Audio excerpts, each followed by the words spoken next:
Welcome back to the Red Dice Diaries. I'm your host John, and today we're going to be looking at some of your voicemails.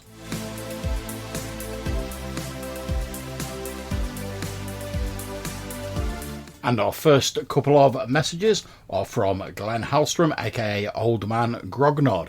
Take it away, Glenn. Hi, John. Old Man Grognard here. Just finished listening to your how you stat up your NPCs episode. Great episode, by the way. Thanks very much, Glenn. That's very kind of you. Glad you enjoyed the episode. And I agree with them for the most part. You know, the rank and file, flat out stats and equipment, whatever. But what I like to do for major NPCs and stuff, I hate writing stat blocks, for like writing up as a character. Yeah, I completely agree with you there, Glenn. I mean, it's very rare that I will write up a full sort of as a character stat block for an NPC. Normally I'll take like a generic set of like normal human stats or NPC stats and I'll sort of tweak them a little bit, but it's very rare I draw out a full character sheet. Occasionally if it's a retainer that's become like massively important and has been with the PCs for a long time, but other than that, generally not. But what I do is, you probably heard this on my other episodes, and about benchmarks. Give a benchmark to your game. What is an average being in your game? Like, say, all old schools, like all 9 stats, which is a middle. Give them a middle ground. So when I write the quote-unquote stat blocks, I will write just prominent stats. Say he's got basic benchmark stats, but his strength is this, or his con is this, 1 or 2 stats. Also, if there's a skill system with the game, you just sort of, you pick out what skills they would have. I give them no more than 2 skills, 3 pushing it. But that way you can just look at somebody and say, okay, he's really strong. Okay, he's really dexterous. And everything else is average. Like I said, if you can establish a benchmark for your campaign, for your game, then it's a lot better. Yeah, I think those are some great suggestions there, Glenn. I really love the idea of sort of just writing down the stats that differ from the sort of generic baseline stats for that race. I think that's a really cool idea, and it would enable you to save a lot of space on your actual notes. Thanks very much for that call, Glenn. Very much appreciated. What else have you got for us? Just listen to your Hot Springs Island episode, and you and I are on the same page of that. I've got to set the Hot Springs Island in the dark. I bought that like 3 years ago, I think it was 3-4 years ago at North Texas RPG Con, and I think it was $100 well spent. But at the same time, yeah, I don't want my players writing in that field guide either.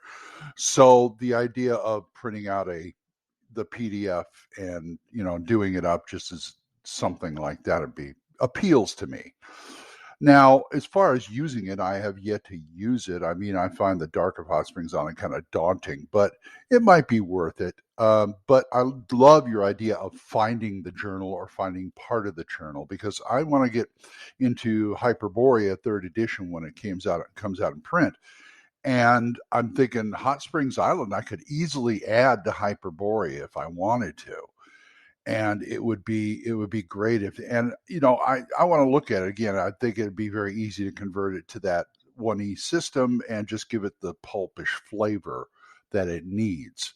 So that is a good idea, and I'm going to be thinking about that in the weeks to come. So great show. Keep it up, and I will talk to you later. Bye-bye. Thanks again for the call-ins, Glenn. Much appreciated. And I think you've highlighted one of the real strengths of Hot Springs Islands as a book there, is that it can be very easily, by design, be just dropped into any campaign setting. And because the stats aren't so system specific, it'd be difficult to convert. Like you say, you could easily convert it to Hyperborea. Got to admit, I'm looking forward to getting my grubby mitts on the hard copy myself when it's released, or I could do it for OSE or numerous other sort of D&D games. And I'm sure you could probably convert it to non-D&D games. I know Heresy, but I'm sure it could probably be converted to other games. Anyway, thank you very much for your call-ins, Glenn. Greatly appreciated. Our next call-in is from Joe at the Hindsightless podcast. Take it away, Joe. Yo, what's up, John and Hannah? Just catching up on some of your episodes, listening to the responses to the fudging episodes and all of Jason's calls where he claims that crafting comes from computer games. And yeah, there's a long and storied history of crafting magic items all throughout fiction. You look at Tolkien. That's very true, and not to forget the fact that creation of a sword and crafting has been around in like D&D since like the olden days when people could make scrolls and stuff like that. But have you got any examples of where it appears in fiction? You look at the movie Dragon Slayer, Forging the Rings of Power, all that stuff. It goes way back. And so, yeah, crafting, it has gotten more intricate and more interesting, but crafting magic items has been a part of role-playing games since, way, way back. So, totally didn't come from video games. Anyway, great episodes. Peace out. Cheers, dude. Much appreciated. Always enjoy getting a call in from yourself. And yeah, I think you make a valid point that it's been around in some sort of version or variety since the early days of role-playing. I think the real difference is that as sort of time's gone on and like later editions of games have come out and stuff like that, the crafting process has perhaps become more intricate with more sort of moving parts in terms of the rules rather than the slightly hand-wavier sort of versions that we tended to have earlier on. Well, and to be honest, it just comes down to like which one of those methods of doing it that you prefer.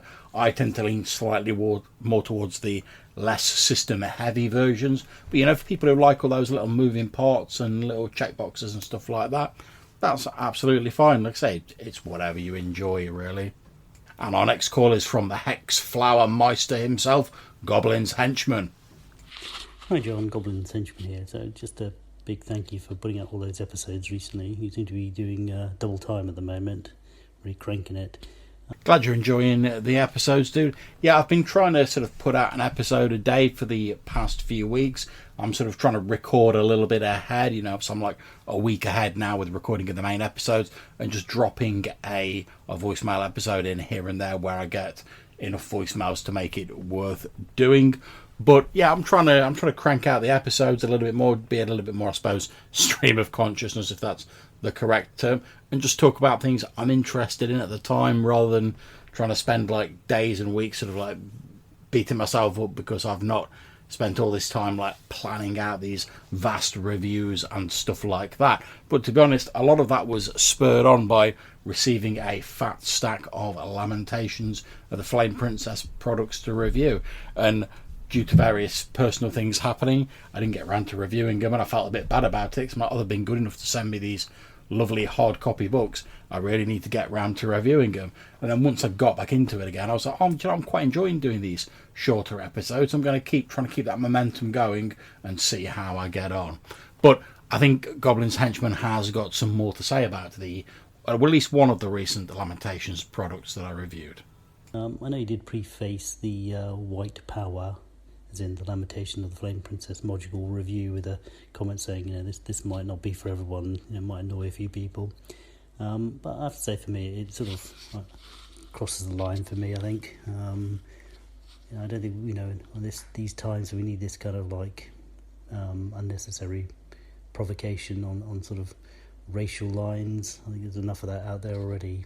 I've given Lamentations a lot of latitude in the past, but for me, it's gone too far. I think OSC has now occupied the vacuum that Lamentations had, and I think that's just because they're putting out a really good product, like Lamentations do, but without all the unnecessary chiff-chaff. All right, thanks, fella. Cheers, bye.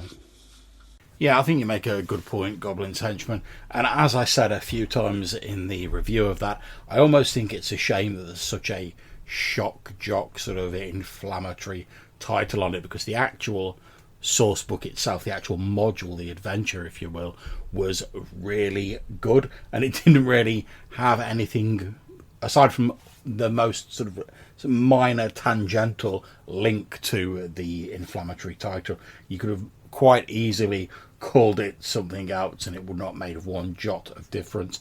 But I suppose, Lamentations, and not to excuse that or anything, but Lamentations has always sort of prided itself on being the sort of rebellious, like, shock jocks of the OSR movement, and maybe that really sells to their audience. I honestly don't know. I'm not in a position to view their business figures.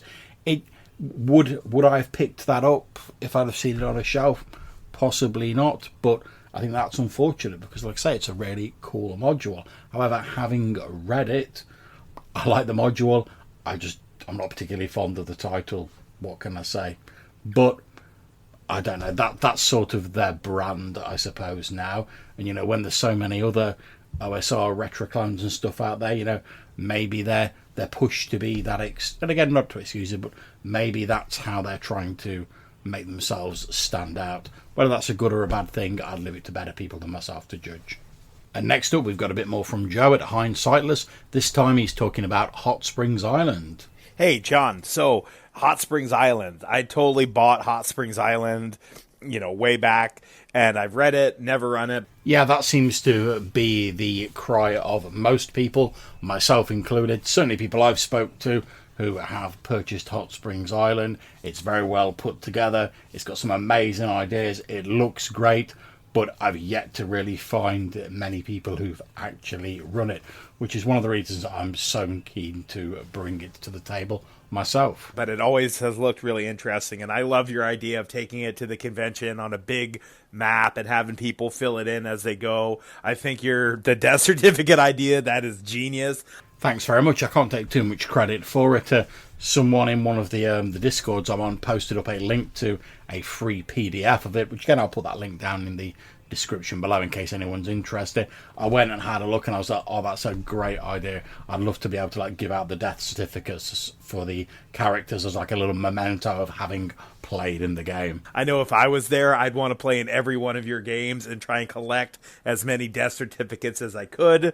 And yeah, as far as running multiple campaigns in the same world, I have done that before with, one of my homebrew worlds where we played one campaign for a while in one area of the world and then switched over to a complete other area of the world. And we didn't end up playing either one of those campaigns long enough for the two, kind of storylines to come together or anything, but I still have done it. That sort of counts. Anyway, man, great episode. Peace out. Thanks very much, Joe. Much appreciated. Yeah, with regards to running campaigns set in the same campaign, well, I suppose I've technically done it. Like, I've run a number of Middlelands campaigns. I've run a few Forgotten Realms campaigns back in the day. But they were always, even though they're ostensibly in the same campaign world, they were always sort of self-contained in their own version of that world. And the events of one of the other games didn't really have like a knock-on effect. And it's that sort of building of that sort of history of a game that I'm really keen to get into with using my current Third Earth campaign setting where we're running Smoke and Snow to potentially like drop Hot Springs Islands in and host other campaigns in. So thank you very much for your call, Joe. Greatly appreciated. And next up we've got Goblin's Henchman back at the mic to give me some pointers on using Excel for other things than I spoke about in our recent episode. Hi John, Goblin's Henchman here. So, enjoyed your episode about Excel in RPGs. I thought it was very interesting, the idea about market size. I think that's a really neat idea, actually. I might have to look at that in Old School Essentials. Just with Excel, I think the way you were pitching it is, using Excel as its traditional function. Absolutely right. I'll hold my hands up and plead guilty there. I work in finance and do an awful lot of admin, and I use Excel an awful lot in my job. So I suppose I'm a little bit locked into the mindset, that it's mainly for figures and doing maths and calculations, like pivot tables and stuff like that. There's a lot of other Excel stuff out there. I know people have like character sheets that autofill for you, especially for 5e. They do all the kind of calculations for you, just put the numbers in and probably even roll it up yourself. I've also experimented using Excel to do mapping I've got a simple Excel mapper, which incidentally went silver recently on drive-through. Oh, congratulations, dude, on getting the silver sale. Obviously, I've had a look at your hex flower stuff previously and very much enjoyed that. And I think I have had a look at your Excel mapper. If I remember correctly, it uses like conditional formatting, so you can set up the map. But obviously, it slipped my mind when I was doing the episode, mea culpa. But yeah, if I can find a link to that, I will put it in the description down below. Check out Goblin's Henchman stuff. It's all quality. Like he says, silver seller on Drive-Thru RPG. They're all reasonably priced and tend to be really inventive and fun sort of variations on the themes. You really can't go far wrong.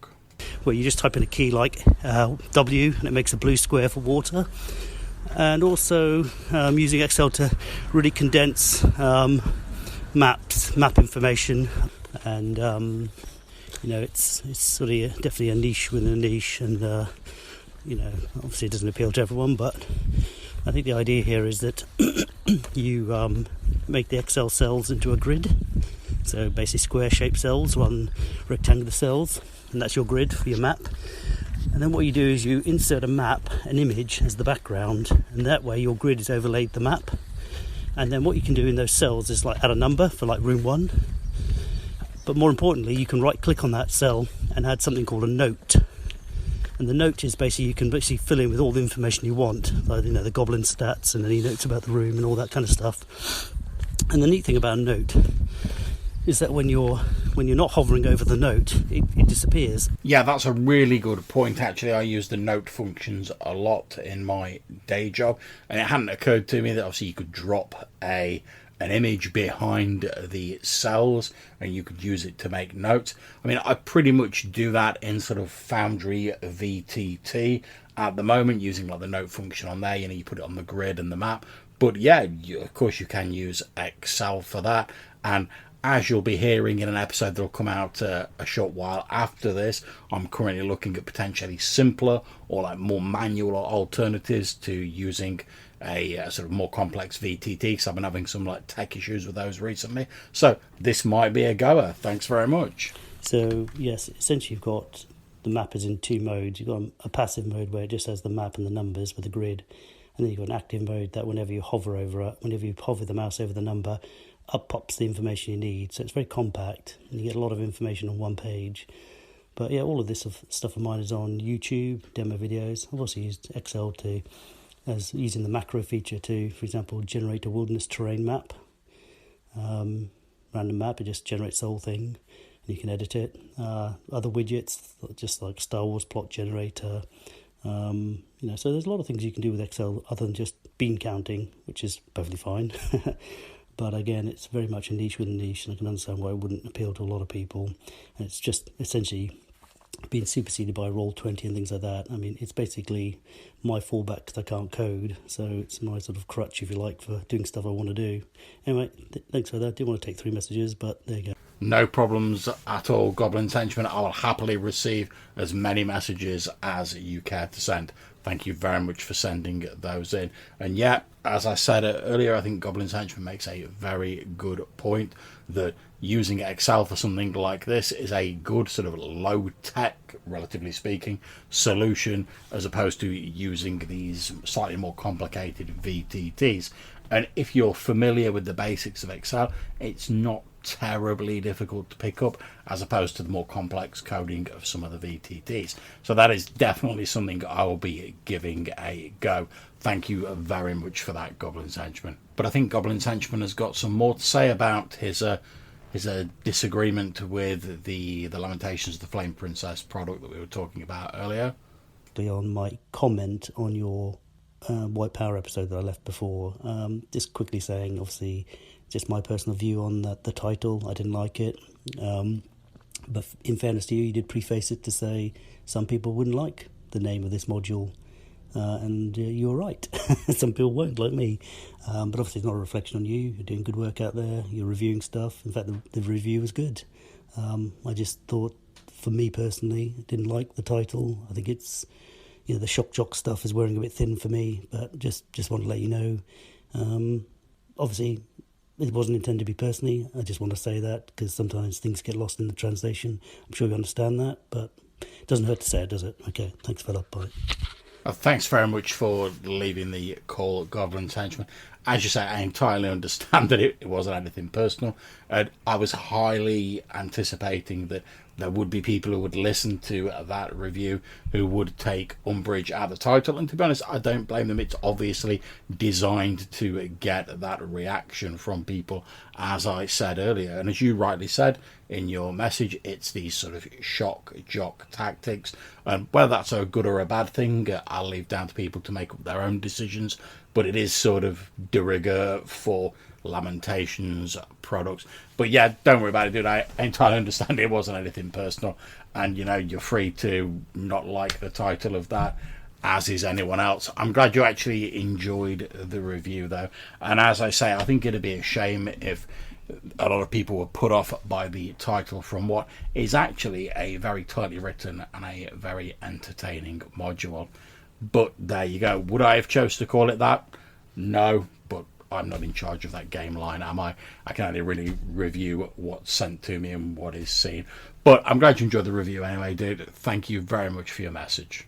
And next up, we have a call from Jason of the Nerds RPG Variety podcast. Take it away, Jason. Hey, John, Jason here. Just listened to your multiple campaigns episode. Great episode. I am not going to answer the question you asked directly because, well, I can't. I know other people have done that too, though. So, like Chicago Wiz did it.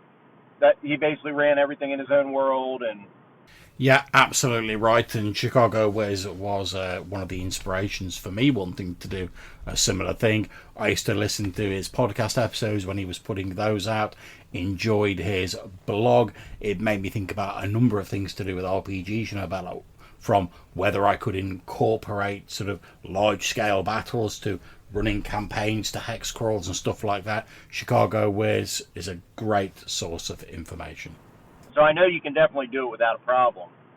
It's just a matter. I think one of the common recommendations is to start your groups in different parts of the world, so it's easier to. They're less likely to affect each other, at least initially.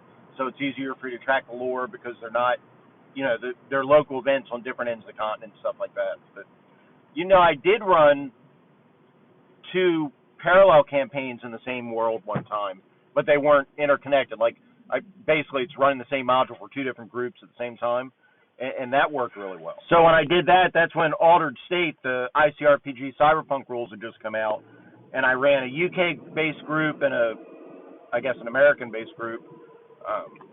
One. So I'm in America, so one in my afternoon, one in my evening, on the same day, and I was running the same scenario, the same campaign for both, but obviously they diverged greatly after first contact because each group did different things.